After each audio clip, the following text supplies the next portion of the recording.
Good afternoon, everybody. My name is Brooklyn. I'm the Marketing and Events Manager for Social Marketing at Griffith. Thank you for joining us today for this online webinar, Introduction to Digital Marketing. Before we begin, could I please ask that your microphones and cameras remain off to avoid any disruptions throughout the session? If you have any questions during today's webinar, please enter them in the chat box, and these will be addressed during the Q&A session at the end of the webinar. Today's webinar is being recorded, and everyone will receive a link with an email later on, so you can revisit this webinar if you'd like to touch on any points that we've gone over today. It's my pleasure to introduce you to today's presenter, Dr. Timo Dietrich. Thank you, Brooklyn, and welcome everyone. Good to be here for this Introduction to Digital Marketing webinar. So my name is Timo, and I'm the Engagement Director at Social Marketing at Griffith, the world's largest university-based social marketing center.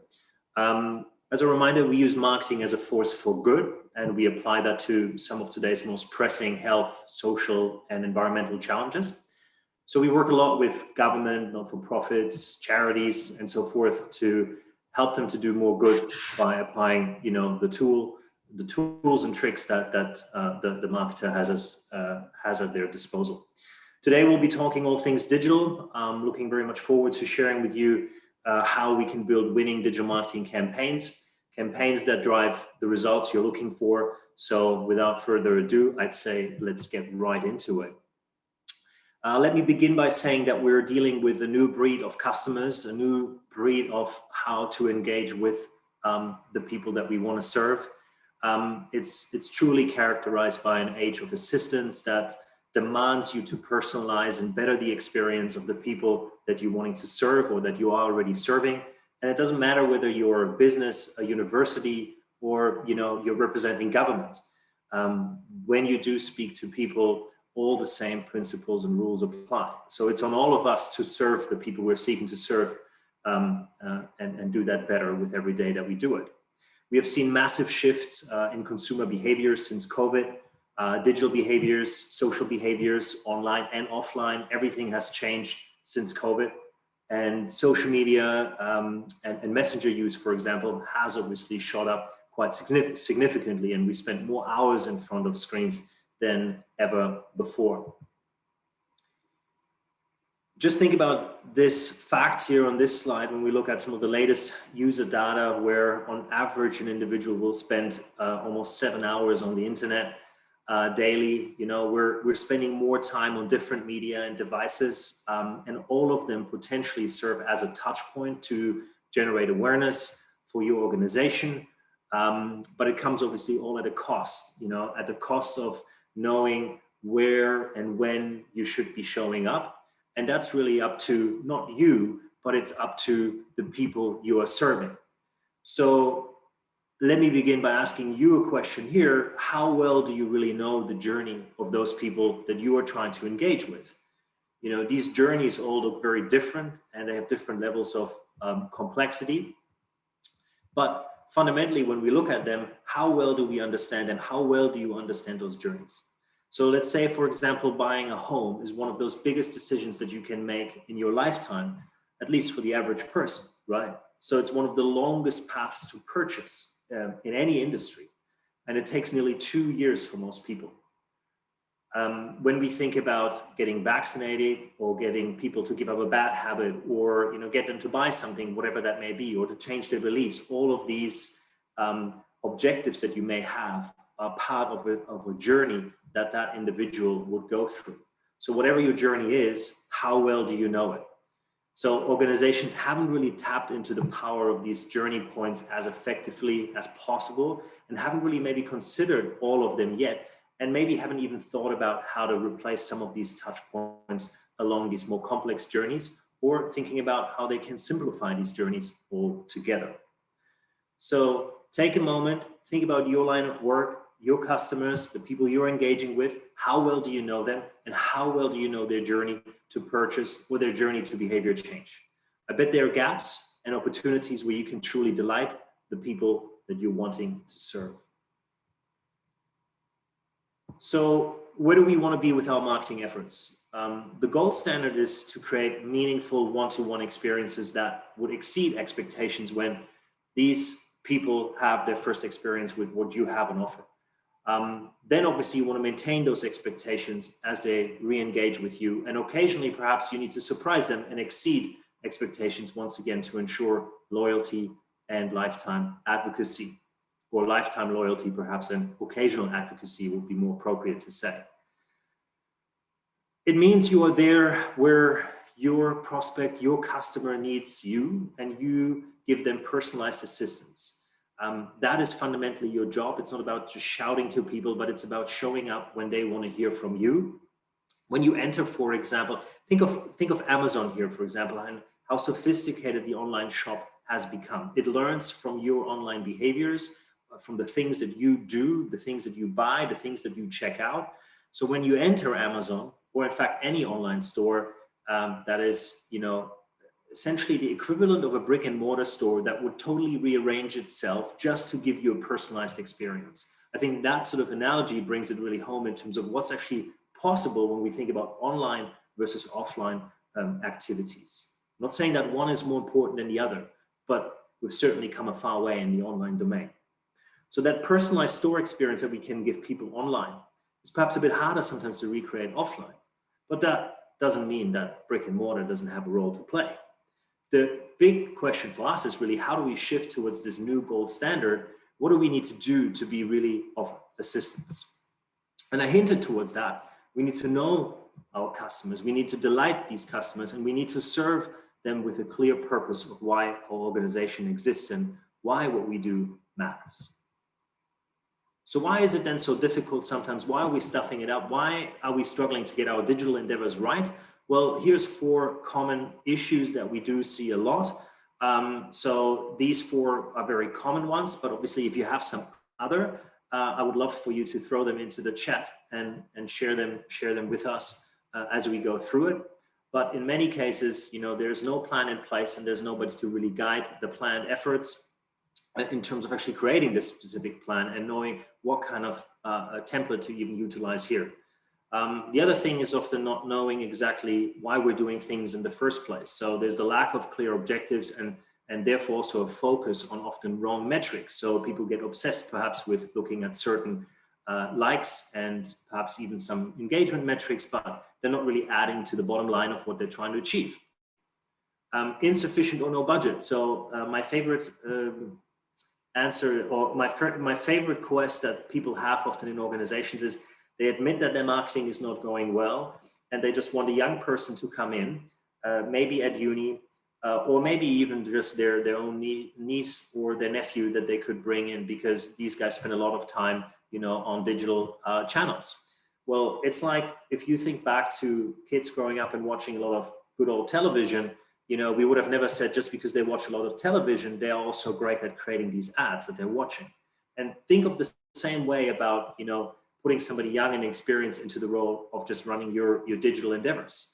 It's actually quite ludicrous. And we have to really think about some of these assumptions we make as we think about how to tackle this digital domain. So there's a lot of expertise that needs to go in here, and that's why there's also money needed. We can't do it for free. That's the point I'm making here.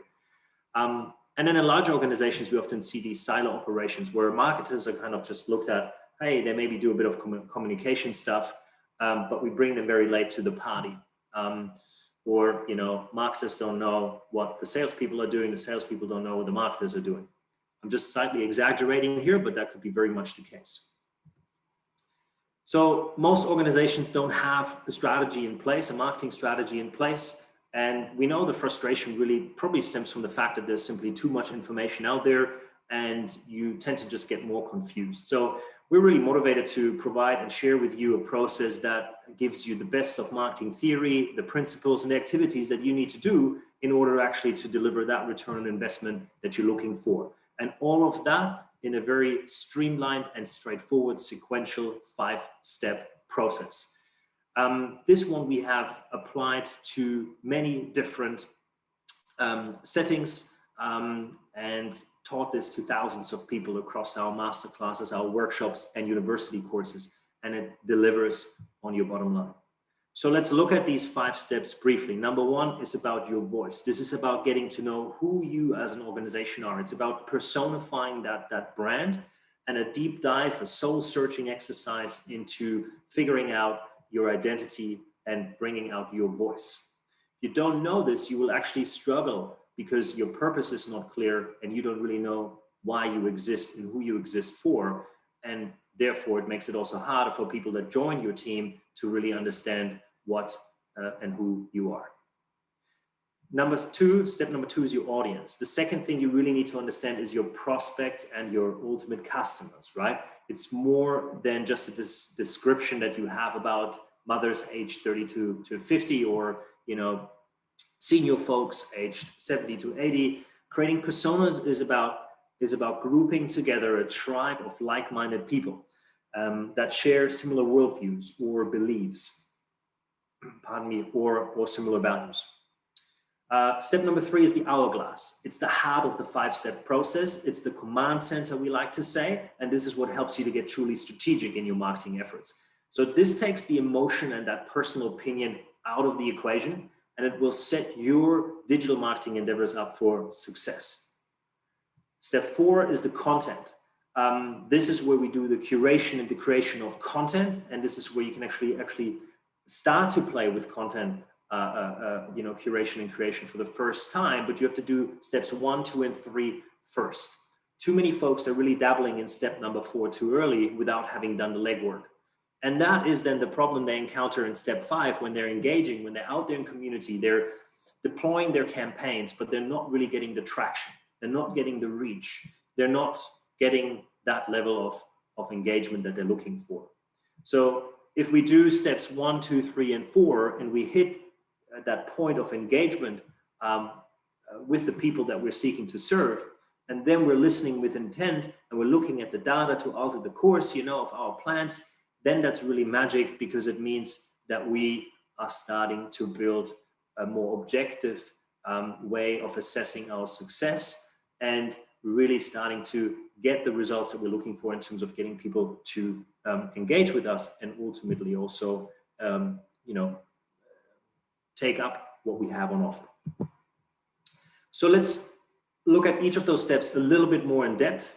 Obviously, I can give you only a snapshot, but I do have some answers for you later on in terms of where you can go to learn a bit more in depth about each of these steps as well. So let's pause here for a moment and think about your organization and the identity of your organization, and perhaps the voice that your organization or the movement or the brand that you might be working for has, and how well you would know it. Do you know who you are and what it is? Do you know what the organization really does? How's their tone of voice when they speak? See, there are many organizations that might actually not be able to answer that, and therefore they would also struggle to develop compelling content because, well, their voice is not really as clear as it could be. See, as a university, you might want to be a bit more aspirational in your tone, a bit more serious as well to some extent, professional. And as a tech startup or as a really quirky, innovative company that's trying to engage teenagers, well, you need to be maybe a bit more humorous, or maybe if you're appealing to some tech-savvy folks, it's a bit nerdy, even your language. Either way, there's a process to really help you tease this out, who you are. And we do this through the exercise of a brand narrative, which is a lot of fun, which essentially gets to the heart and the soul of your organization. Who are you? Why do you exist? Who do you serve? And how are you different to others? And that's a whole workshop in itself. So I'll stop here a little bit, but I'll give you the idea what sits behind an important step, such as step number 1. So identifying and documenting who your audience is step number 2. If I'm to call upon you, and I already did a little bit earlier in the slides, how well could you identify and describe your tribe of people, your persona, those people that you are serving? If the answer is yes, how well could you, really describe them in more depth in terms of how personal could you get? See, it's not just about the age and the income and the postcodes, but it's really about understanding their values and their worldviews, their beliefs, potentially also what their wins are, what their pain points are, how that connects to what you have to offer. See, you can identify pain points and wins, and you might say that makes a lot of sense, but you have your service or your product has nothing to do with these wins. Well, then there's no point talking about them. So it has to still be relevant to you as an organization as well. So sometimes when we are just a bit too templated here, we create personas that add very little value. So here's just 3 templates that may help you to get started on this notion of creating a good persona. I think there's not always a one-size-fits-all approach, but there's certain reoccurring good questions that you want to ask.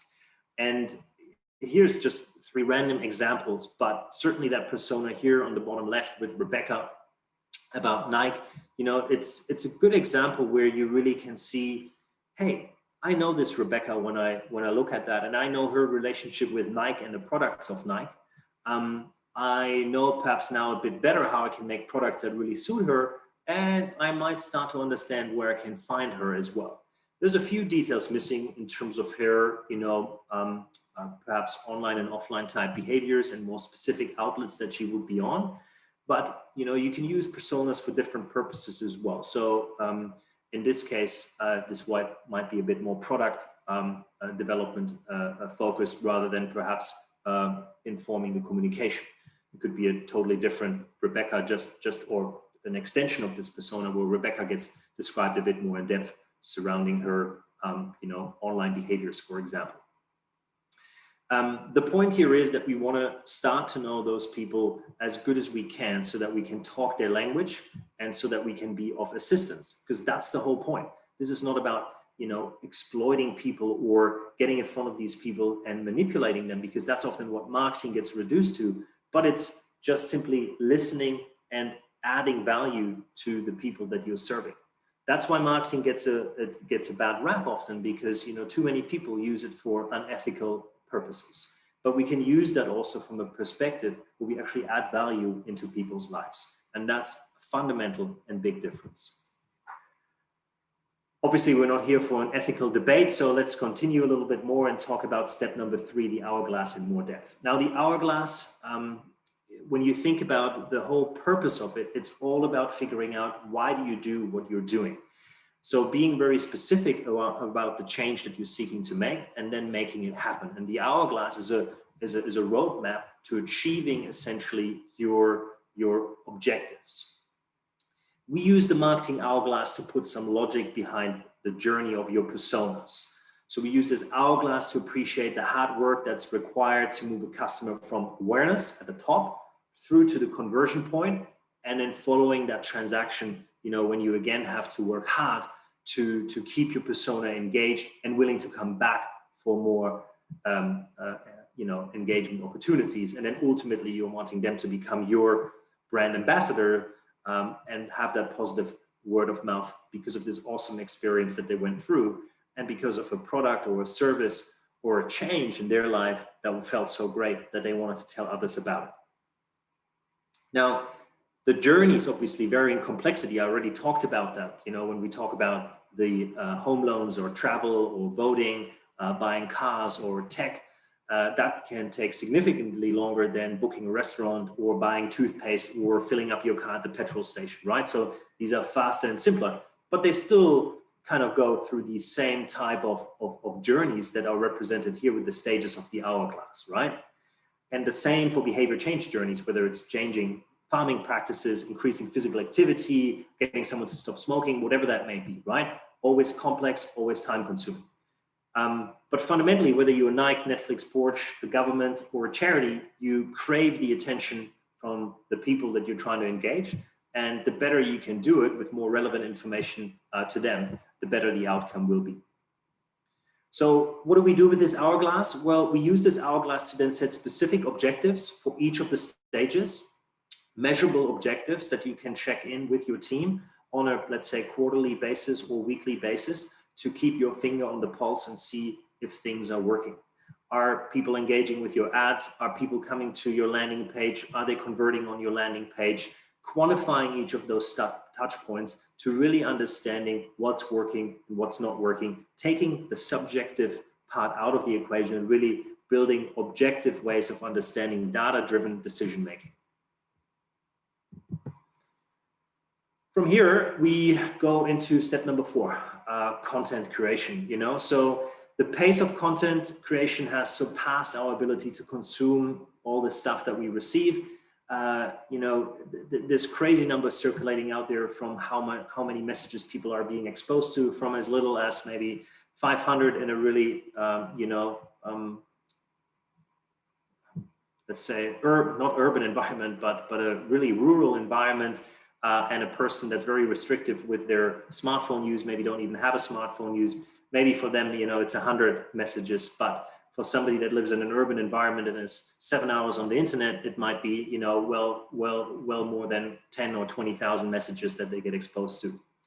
So as a responsible marketer, it's your obligation to produce content that your customers value. Like I said before, we have done the good legwork of step 1, 2, and 3 to actually now sit here and be more informed in terms of what we're going to be creating, right?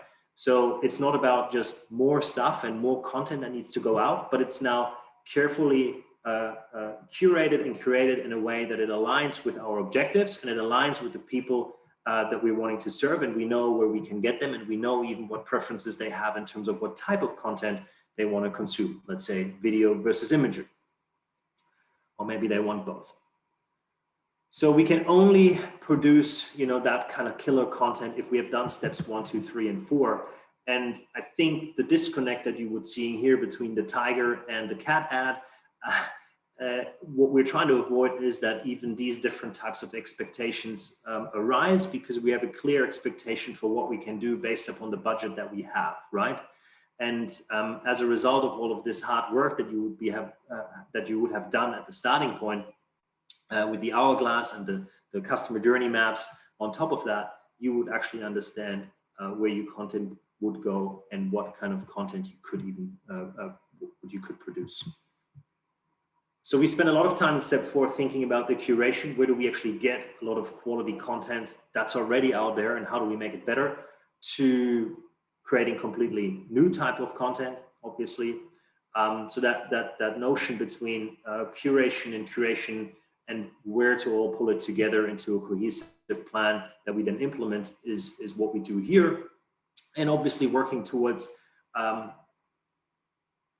nice bank of content that is there to be, essentially executed for a couple of months or 6 months or even 12 months, with the opportunity to then be quite proactive as well with just community engagement, because you have your main content pieces already sorted for the backbones of your campaign and your ongoing engagement on socials and perhaps newsletters and things like that.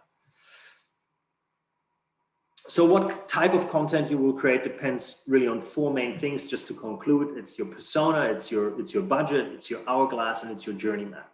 And then that will determine which of these things you might want to throw at which stage of the hourglass. That's essentially it. Now from here, after all that content is created, we hit essentially the implementation button, and we make sure that our marketing technology is set up and we can monitor, evaluate, attribute, and optimize our activities. Remember, it's always about that data-driven decision-making, so that the personal emotion is really taken out of the equation if we can, but the data helps. And it's all about standing out, obviously, from the crowd, like this purple cow here does. So for businesses that do this well, steps 1 through to 4, they find in step 5, they're going to be more successful and see more results. So your content that you have created is ready to go, and we're ready to distribute it. Again, we would obviously know where we are going to be distributing it, but we might get some additional help from agencies to get it out there. But we want to think about, how do we get our message out there across the different possible channel and get that offline and online mixture just right, like potentially like a cocktail that you might be missing, whether it's with or without alcohol. So that's that beautiful imagery you can see here at the bottom, sort of just indicating where do we allocate most of our spend. And then if we can attribute specific success to our spend, and we can quantify that with the entire hourglass journey, that's where we then can say, hey, we need to change this mixture because we see more success, let's say, on TV than on YouTube, or vice versa.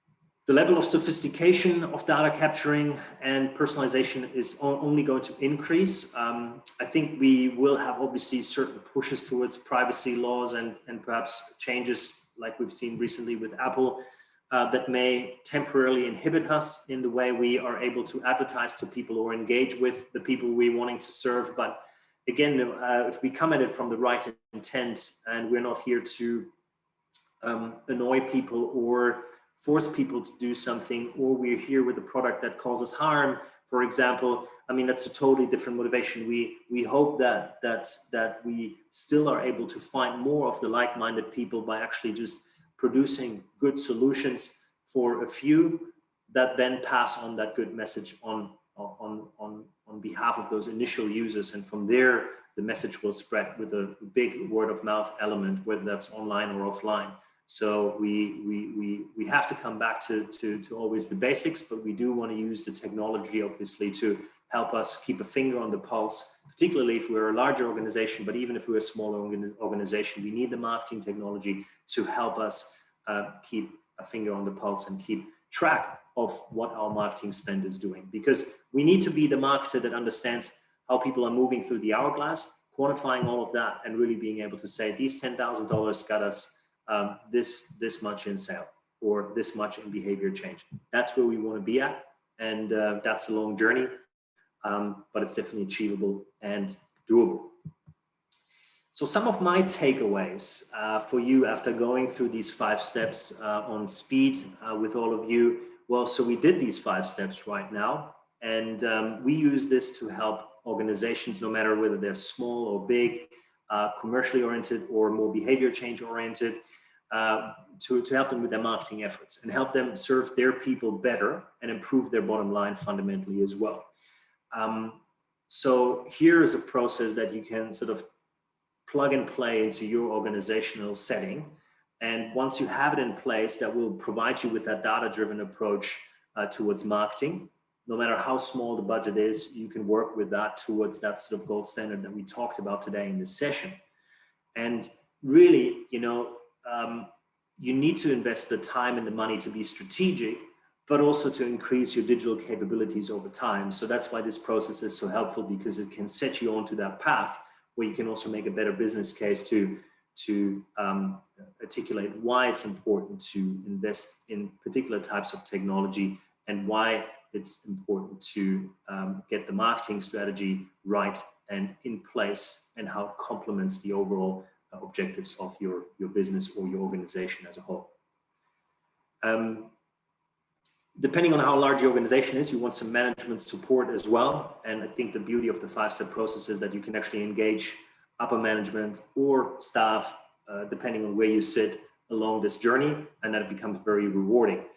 So fundamentally, each step has dedicated breakout sessions that you could undertake and templates that you can use to apply.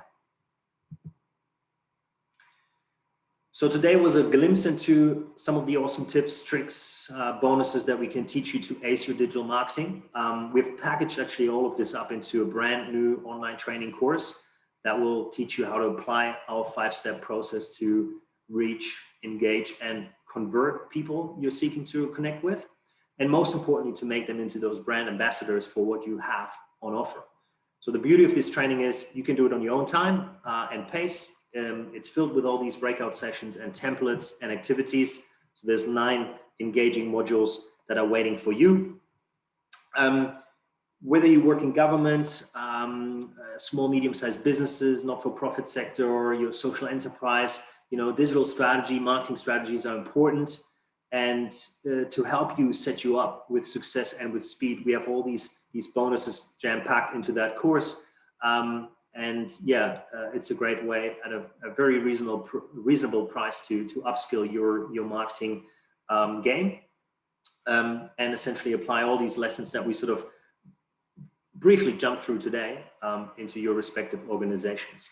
We'll also have you can also get a certificate at the end of it, and a private one-on-one with either myself or Yannick, the creators of this particular course. Now, there are many more reasons why this course is really excellent. Beyond the fact that you can do it at your own pace and time, but it's also filled with a lot of audio-visual content, and obviously with those breakout opportunities that you can then take back into your organization. And the other good news is that it is not going to take you weeks. If you want, you can take all of these resources and probably go through them in a full day of work, or 2 days. Brooklyn by now would have shared, I hope, the link with you where you can register for the course. And yeah, I hope that many of you jump on that and use that opportunity to enrich your learning experience. And then we get to talk to you after you've gone through the course for the one-on-one. These are very rewarding sessions. So that's it in terms of content from me. We have a little slot, I think, for a bit of Q&A for those that have a question. And yeah, I'll just jump to that slide and see if there's anyone that has a question. And Brooklyn, I actually am struggling right now to see the chat. So if there is some questions that you can see, please pass them on.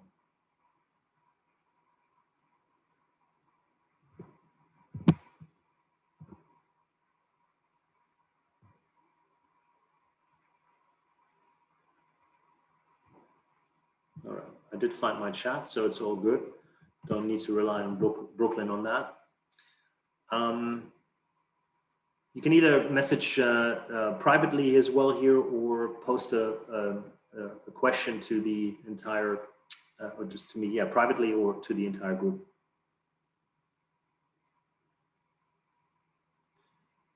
Here's one question I got. I remember that you used to offer a masterclass face-to-face. Is this online training similar? Yeah, that's a good question.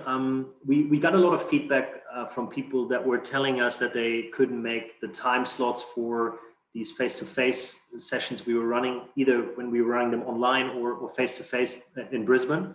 And they were keen on training that they could access on their own terms and on their own time, and kind of go back and listen to recordings and things like that. So that's why we actually created this online training.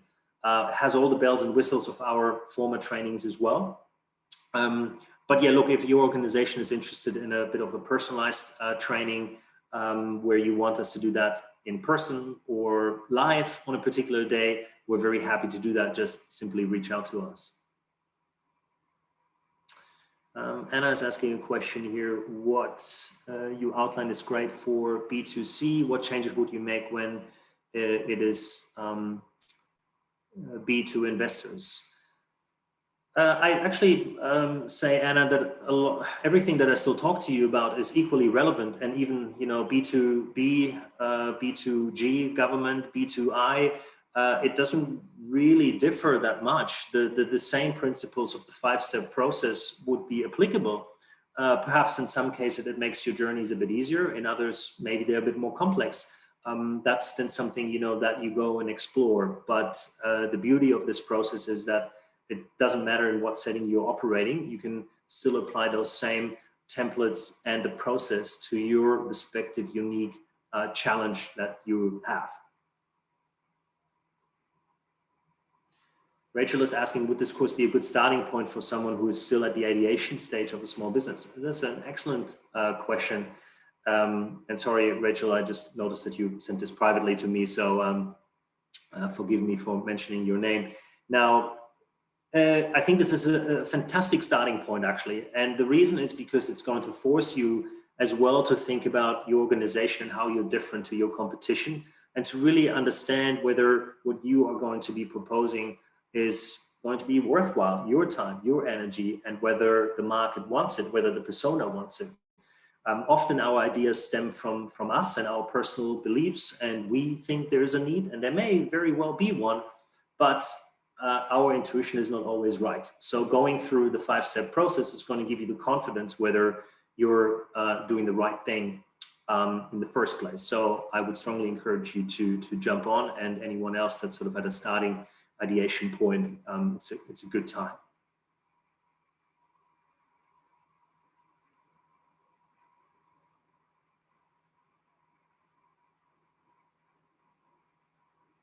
Excellent. Yeah, glad that I could answer that. Just give you a couple more seconds here in case there's a question coming up. But yeah, this is sort of in a nutshell everything that I wanted to cover. And if there are no more questions, then I think my only job is to pass on to Brooklyn to tell you a little bit about our other upcoming events and close this session. So thank you, Brooklyn, and thank you everyone for joining me. Thanks, Timo.